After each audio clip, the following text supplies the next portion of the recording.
Filter debris analysis allows you to dive deeper to identify specific causes of machine wear. It can bridge the gap of what standard oil testing is unable to identify, like some early stages of component failure, particle size, type, and wear mechanism.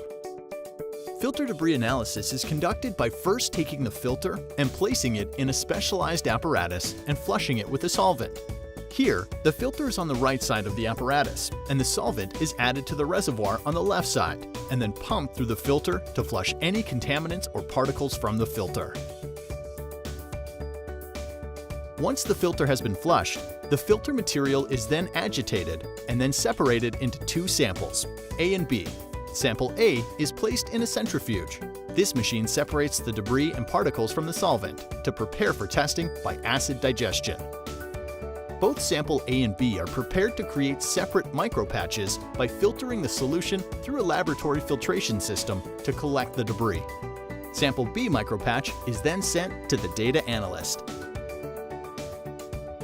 The collected debris from sample A is digested with nitric acid, preparing it for ICP spectroscopic analysis. Meanwhile, sample B is prepared to create an analytical ferrogram slide, which is sent to the data analyst. The final step in filter debris analysis includes both sample A and B analyzed by a data analyst. This is conducted by placing the collected debris particles of the ferrogram and micropatch under a powerful microscope, and a certified data analyst studies it.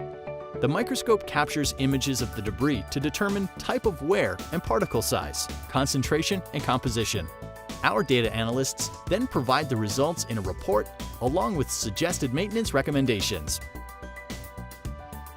We hope this video helps you understand how filter debris analysis can help you dive deeper into identifying causes of machine wear. Contact us if you want to learn more about filter debris analysis, or if you're interested in adding this test to your current program.